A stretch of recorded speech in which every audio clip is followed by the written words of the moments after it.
Thank you so much for being my show. Always an honor. I'm a big fan of you. I get obsessed of your music, but I was reading your biography and all these things. It's very impressive to see all the multitask person that you are.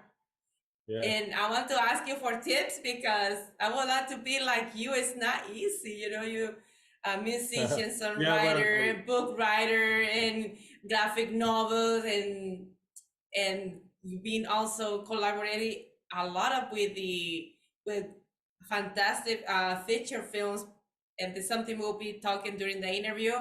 So I'm yeah. speechless, Paul. Congratulations! And before that, I want to say congratulations of your wedding. Congratulations for you and your Well, wife. thank you very much. Beautiful, beautiful lady. Yes. Yeah, thanks a lot.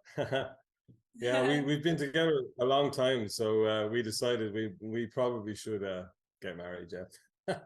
We've been Awesome, together 20, fantastic. 21 years now. So That's nice, so beautiful. Congratulations. And I see, beautiful wedding, beautiful photos that you shared on Facebook. Fantastic. yeah. Well, we did it was very quick. I mean, we just did a quick registry office thing, but we're having a big party here in July with a lot of friends and family, so that would be good fun. And we have a couple of bands playing, and it'll be good. It'll be good fun.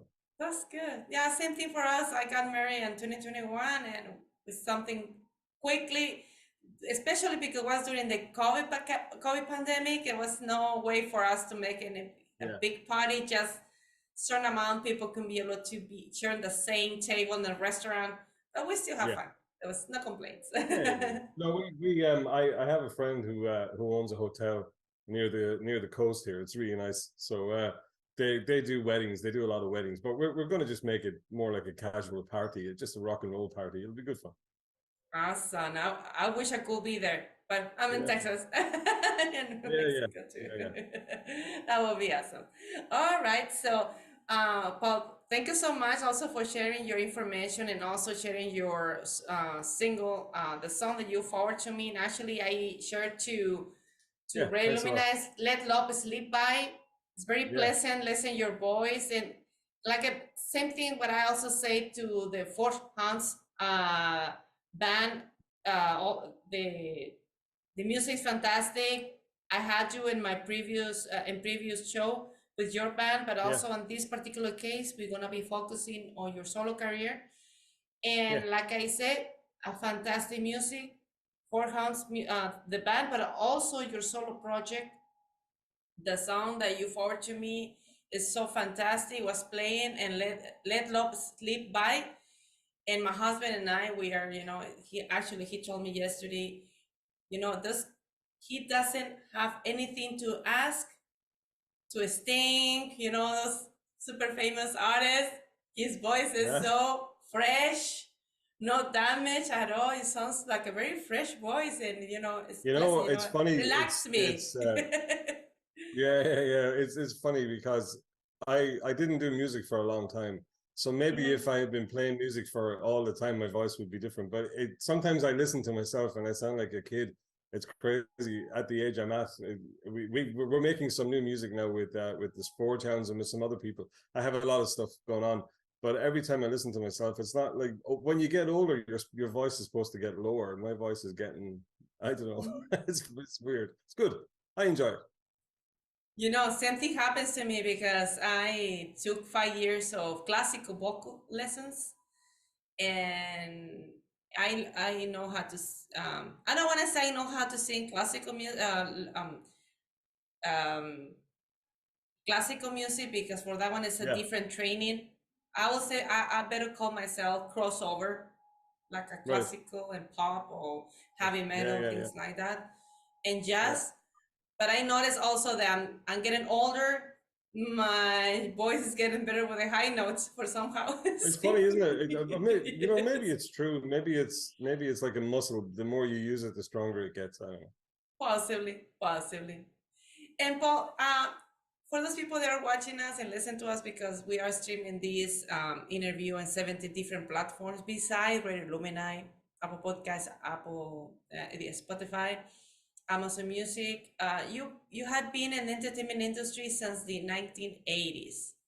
You Yeah. also combine. You are also joined graphic novel artist, and you've been combining so many artistical skills.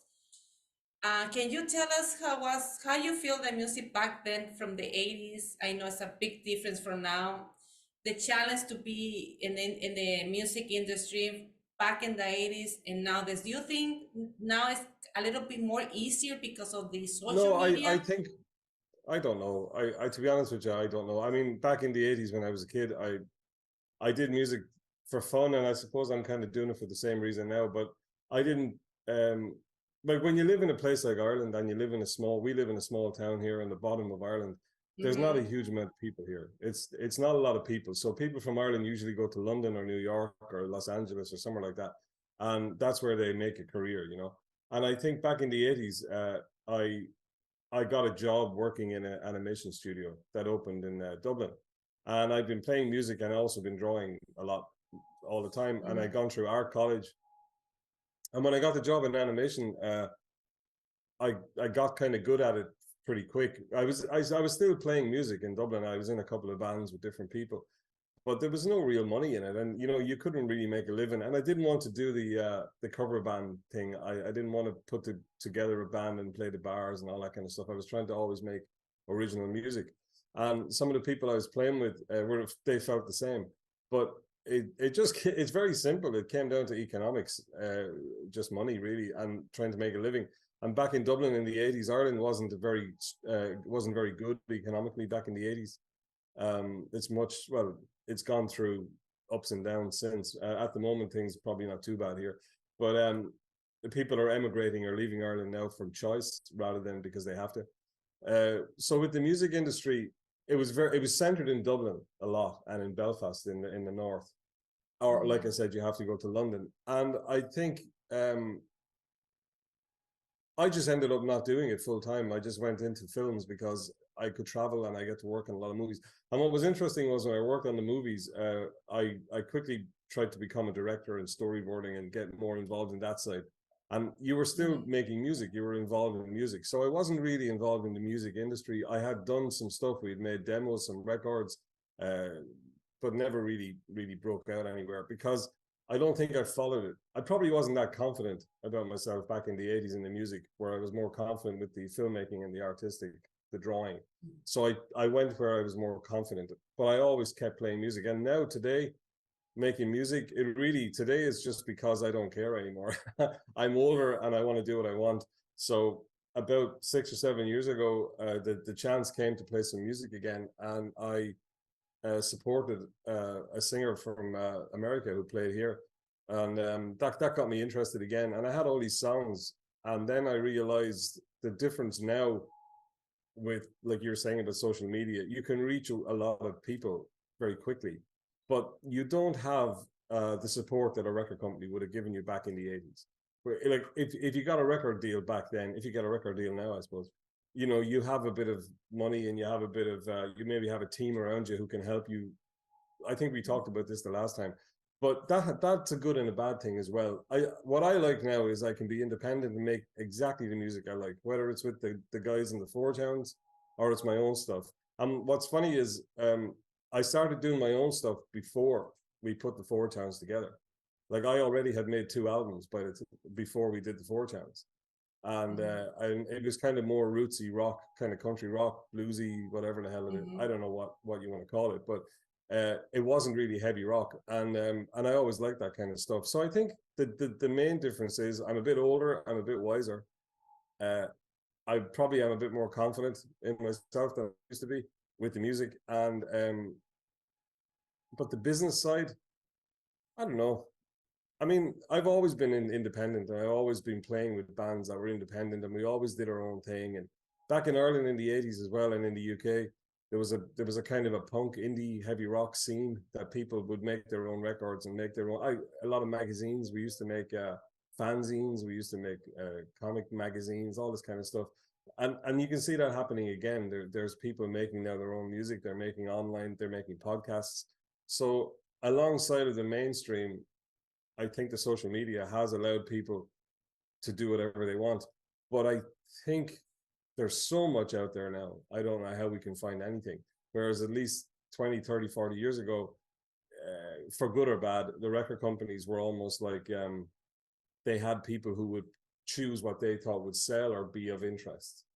And then, Exactly. you know, so they were almost like in a museum. They were curating exhibitions. You know, they were choosing what paintings to put on the wall. Now anybody can put any painting on the wall, but there's so many paintings on the wall, I don't know where to look.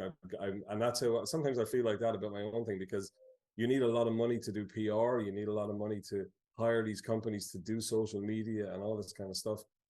You can't just make a song and put it out there. You have to promote it and everything, and that takes as much time, if not more time. So I think there are similarities, but obviously huge differences. It's more immediate now. We can reach a lot more people very quickly than we could back in the 80s. Exactly. But back in the 80s, I was only I was a kid, and I was living in a small town, and I got offered a job in Dublin, and I moved to the big city, and then I moved to Germany, and then I moved to England, and then I went and did work all over the world. So I just chased that for a long time. I even had my own animation studio in Dublin, and we made a couple of movies, Fantastic. and then that stopped, and then I started making music a bit more seriously. So I kind of come in and out of it, you know. Every 5 years I seem to go into music, step out, go in. So I'm in my 5 years at the moment of making music. I see. And for those people that are watching us or listening to us, but you have 24 credits and IMDb page.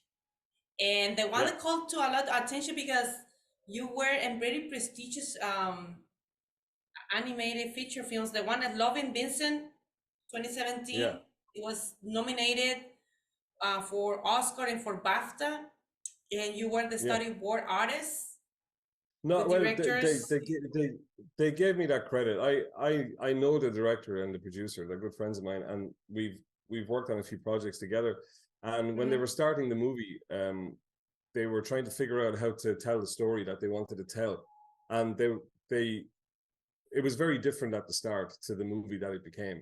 So I did some storyboards, but it was more like what I would call, it's not even a storyboard. It's almost like script sessions. I sat with them and we worked out how we could tell the story. And I would maybe draw a Mhm. few things, or it's a kind of an earlier version of storyboard. Like the storyboards I did might not be in the actual movie. They were more like planning the key shots or the key sequences and trying to figure out what, you know, how do we do this? You know, like it was very conceptual.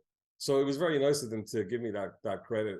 I don't know how much they used of what I did, but there were some things that I suggested. I remember the black and white sequences. I kind of talked about that, and there was a lot of, but they changed it a lot after I was gone. I was there for about a Mhm. month helping them. I mean, I still do work with them, you know, sometimes. Yes. Fantastic. And what about the author of Christmas? It was also nominated for two BAFTA Yeah, Golden Globes in US, nominated too. yeah. Huh. I did work on it.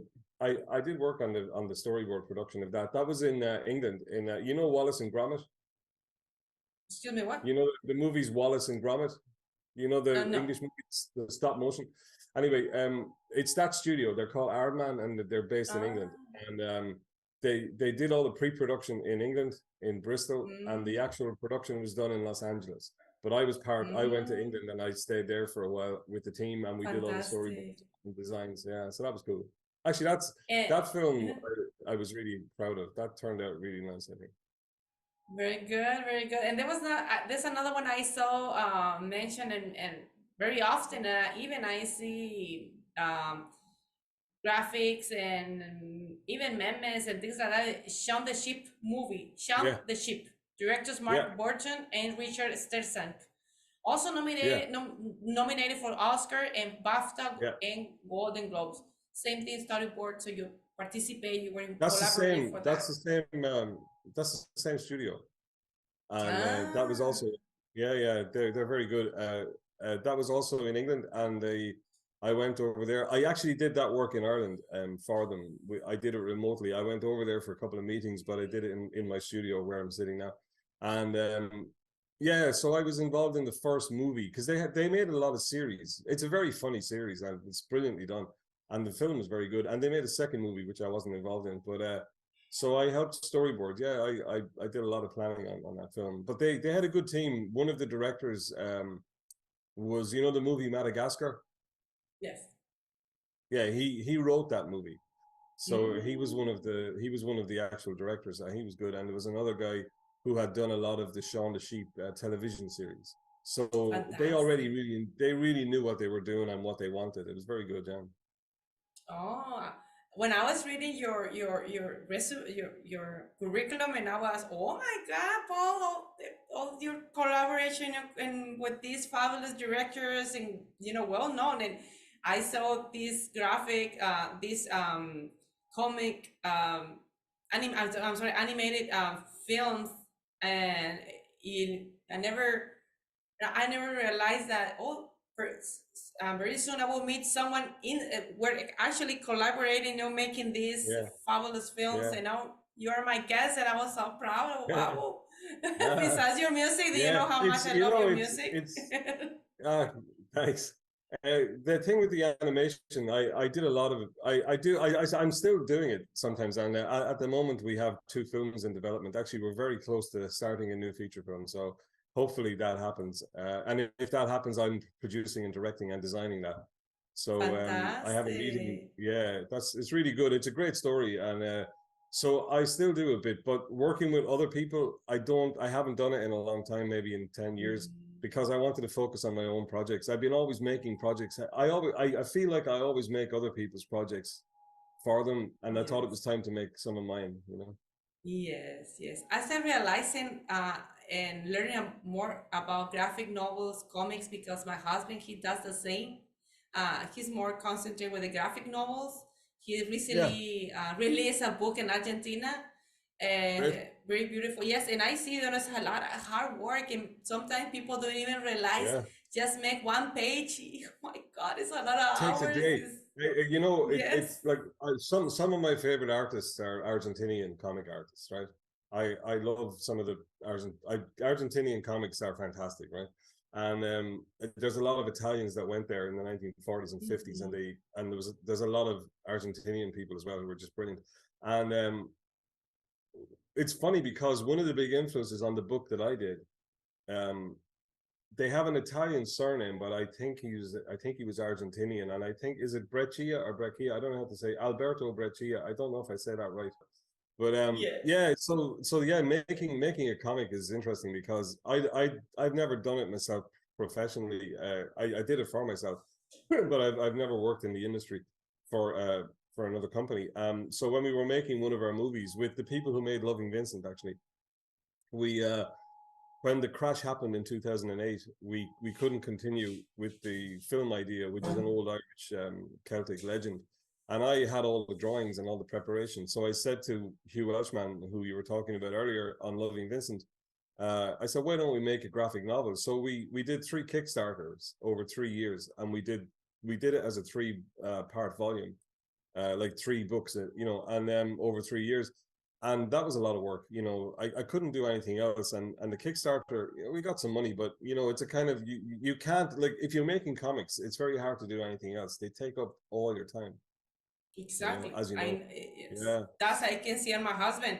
He says, yeah, yes, I'm full concentrate, and he yeah, spent hours and hours. And we thought before that, when the book that he released, he started using the regular paper yeah, because he has a personal job before, and the crisis in Argentina, it was difficult for artists to yeah, full yeah, concentrate because of the economic crisis over there, and yeah, he has to quit doing the graphic novels to do all the different jobs, yeah, and for the meantime he worked for the novel for almost 20 years until he has to finalize when he could be able to move to Mexico, and now mm, we could be able to buy the equipment, and now he has the yeah, tablet, and things move yeah, faster now. Yes, but before, yeah, yeah. No, because of the I, situation in I, Argentina, it I, was difficult for him. Yes.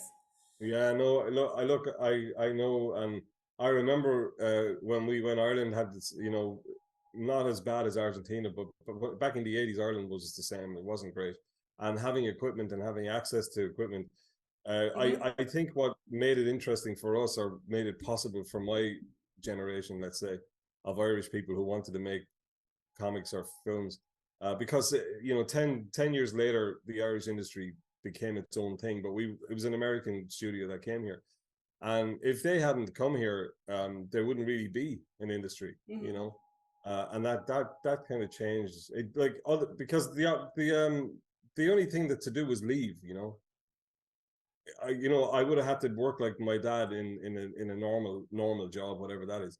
But I would have had to take a job, you know. Whereas we got the opportunity, like it was crazy if you think about it, to be 21 or 22 years of age and you get paid for drawing pictures, you know. It was brilliant. And now it's a normal thing, you know. People can go into the animation business or the comic book business because it's a real industry.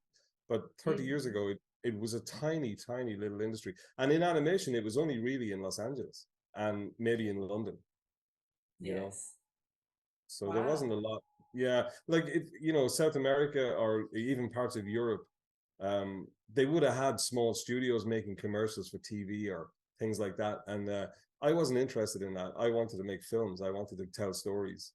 So it was just lucky that it opened up, you know. And yeah, I remember myself and my friends, when we got the job, like your husband, we just, that's all we did, you know. We just, every day, there was no girlfriends, there was no fun, there was just learn how to do this. We were like, it's a lot of time consumption. Yes. Yeah. You know, I don't know if you know, but like 1,000 years ago here, or 1,500 years ago in Ireland, we had these Christian monks who made these fantastic books, the Book of Kells, all these Bibles, you know. And they used to live in dark rooms and they would draw these little Bible-y kind of whatever the hell. That's what we were like, the modern version of the, you know, there was no fun. There was just draw, right, draw, right, draw. You know? Exactly. It was good though. It was good. It was okay. And how you consider to do one of your music videos and animation, like make a cartoon or something? Have you considered to do that for your? Yeah, it's too expensive. It's very expensive to do animation properly. I've thought about it. It takes so long, right, to make. Well, for me, it takes a long time because I want to do it in a particular way. Yeah, you know, I mean, yes is the answer. I would. I mean, the recent Forge Hounds song, Red Coat. I don't know if you heard that, but we put out our third song, and I did a little bit of animation for that. But that was very simple. I just did it on the iPad, and we cut it in with us playing. But to do a fully animated video, yeah, it's very expensive, really. To do it well, I mean, it depends on the style, you know. I mean, if you do it very simple, I suppose it wouldn't cost that much. So yes is the answer, but I would have to think about how is the best way to do it, because it can get very expensive very quickly. I see. And like, okay, let's get back from the 80s, but you're working in animation, graphic novels, even films, and then you start with the project with the Forge Hounds, and then in the 2018 you also decide to do a solo album, if I'm not a mistake. Yeah, no. What happened with? Well, what happened was in 2016, I think I had played a gig supporting this American singer that came here, and then that made me interested to make music again. And with the Forge Hounds, we didn't start the Forge Hounds until 20. Like, we were using, myself and the guys in the Forge Hounds, we all know each other since we're kids, since we're in school, right? And we all come from the same town. So for something to do when the lockdown was on, we played a gig before the lockdown here in a festival for fun. And then we got together every week just to have fun. And then what happened was I was making my own music around 2018. And I did an EP, a 4-song EP. And then I was in Canada working on a movie, I used to go there for meetings. I was doing the work here. But I used to go to Montreal and a lot for these meetings about this movie. And I was designing the film. And the producer, or a music producer that I met, lived in about 2 hours from there on the way to Toronto. So I went to visit him, and I told him I was making music again, and it just took it on its own life. So basically I was making some music in Ireland, and I ended up playing a little bit, showing my Canadian friends some songs. So he got musicians together and he started to work on those songs in Canada. And then what happened was in 2018, I put out the 4-song EP, And then in 2020, the Canadian album, my first album, came out. And then in 2022, the songs that I had been doing in Ireland were finished. So I released the second album. And then in 2022 as well, or 21, that's when the Forge Hounds guys, we all decided, let's record some songs also. So it was all kind of happening at the same time.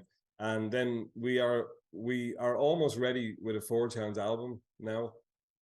We have about 2 or 3 more songs to record, and I think we have a record. So that album will be out maybe early next year.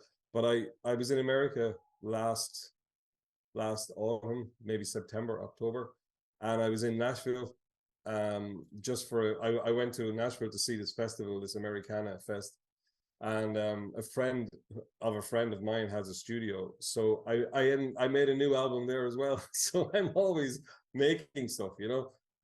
So the solo thing was before the Forge Hounds, and it's now alongside. It's going on at the same time as the Forge Hounds. So I'm trying to not put out my songs at the same time as the Forge Hounds, so they don't clash.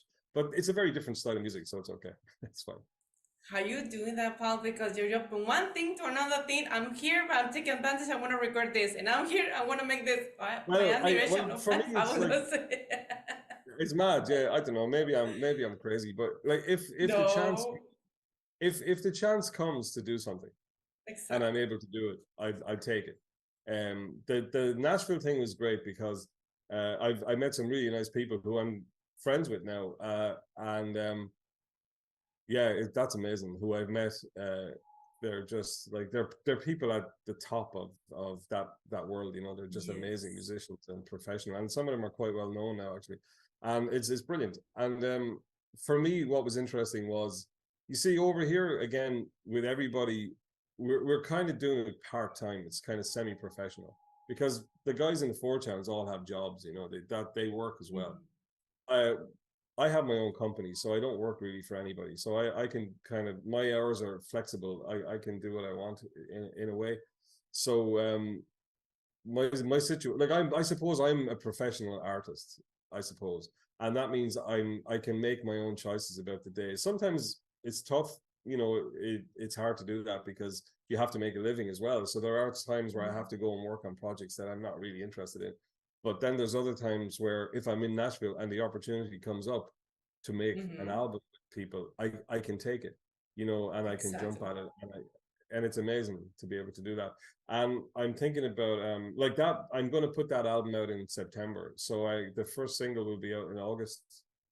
It's very different than Forge Hounds, very, very different. I see. And what about your collaboration with Barry Devlin of Horslips? Yeah. Barry is a really interesting guy. He is a bit older than me, and he was a very famous rock star here in the 70s, not just here, in America as well. He was in a band called the Horslips, and they were fantastic. They were one of the first Irish big rock bands from the 70s, and they would have played with bands like Thin Lizzy, and they played in America and all over Europe. And people used to call them Celtic rock. So what they would do is they would take traditional Irish music and mix it with rock music. And do you know the band Jethro Tull? No, the English band never. Jethro Tull? No. Well, it's a kind of if you can imagine folk music but played really loud on electric guitars. They were brilliant. So he also when that band stopped, he was always a writer, and he started making movies, and he helped U2 get started. He did their first demos, and during the 80s he made all of U2's most famous videos, and he's, you know, he knows those guys and all that. But I met him about 10, 12 years ago, maybe a bit more, with we have a friend who wanted to try and make an animated movie, and he brought Barry in as a writer, me as a director, and this other this famous Irish artist. Did you ever see the famous image of Che Guevara? You know Che Guevara? Yes. From Argentina. He's from Argentina. Yeah, and his grandmother was Irish. There you go. So there's an Irish connection. There's a lot of Irish people in Argentina, actually. It's a really interesting connection.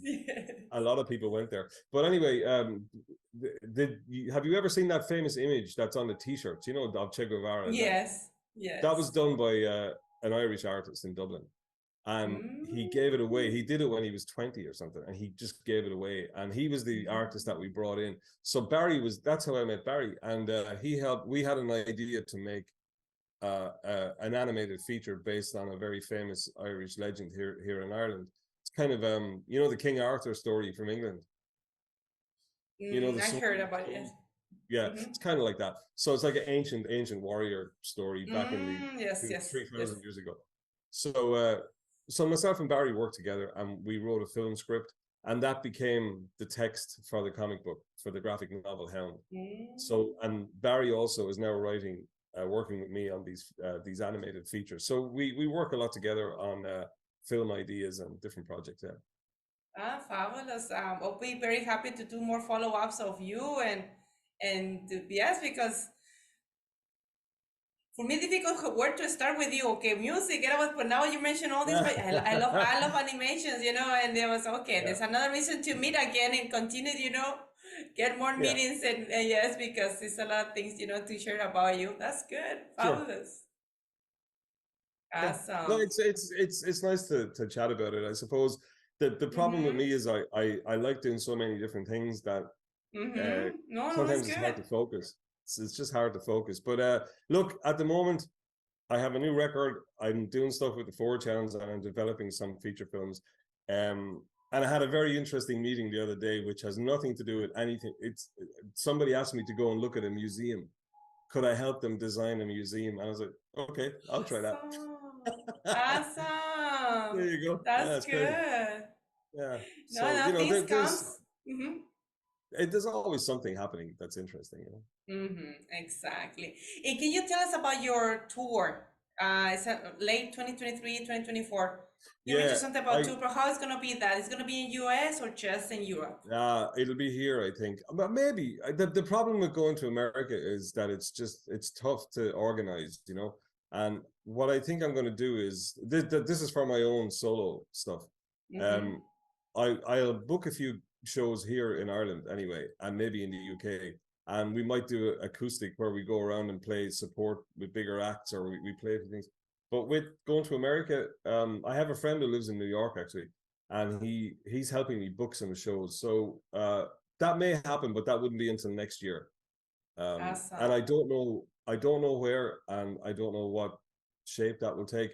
Probably in New York. I would love to go down to around Nashville again, or Austin in Texas. That part. Maybe Los Angeles. I don't know yet. Who knows? Well, life surprise you. You never know, because I'm pretty sure that many people will love your music. They're loving your music because, like I said, you have a very beautiful gift. You're super artistical. I can imagine you're a very spiritual person, because to be artistic, I'm not. Yeah, maybe in some way, because artistical persons are very connected to the universe. I have to be honest with you. I'm the most unspiritual person you've ever met in your life. Wow. I am absolutely materialist. I only go on evidence for everything. So I would say that, but that doesn't stop me being poetic or interested. My husband, he expressed the same way. He's not visible and touchable. He doesn't believe. Like that. Yeah, well, I mean, there are certain. I mean, look, we can't see or touch electricity, but we know it's there. But it's a thing of, for me, it's not about that. It's more about it's about telling stories, right? Or if there's an idea you want to get across. And actually, that's really interesting, because what I like with the music is very immediate. You can play a song for somebody, and you can make a song about love or religion or politics or whatever the hell you want. It doesn't matter. You can sing about it, and it's done like this, and it's there. But if you want to make a movie, or you want to write a book, or you want to paint a picture, and I also paint, I paint as well, and they all take a long time. What I love about music is it can be very quick and very immediate, and your idea or concept gets across to people quicker, and the response is immediate. Whereas if you do write a book, or you do a graphic novel, or you make, like, some of those animated films, they take 5 years to make, like, they take a long time to make those cartoons. I see. And so to make an animated film that has a kind of a very deep message or something, it's not going to be commercial, you know. So people are not going to, they just want comedy and fun and silliness, or maybe something like Loving Vincent, which is a more of an art film. But that's what I do like about music, because you can talk about subjects that maybe you can't do in a film, or you can't, you know, it's very hard to capture in one painting a concept, you know, whereas in a song, you know, you have time to think about it and get across the idea. It could be an emotion or an opinion or whatever. So for me, first comes the idea, then the story, and then I say, okay, will this work as a painting, a song, a movie? You know, where will I put this? That's the way I Yes. look at it. Yes, I saw your paintings. Yes, very beautiful. I'm just learning about paintings because my husband, he was also instructor, and when Yeah, I saw, okay, I can identify, okay, this is a little bit this and this, and now I appreciate more the paintings artists. You, I love it so much. So very beautiful, and thanks. also I your mean, graphics. yeah, I don't do it as much as I should. I want to go back to it a bit.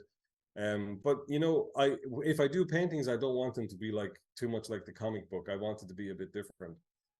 But I have done some that is like my graphic novel because some people like it.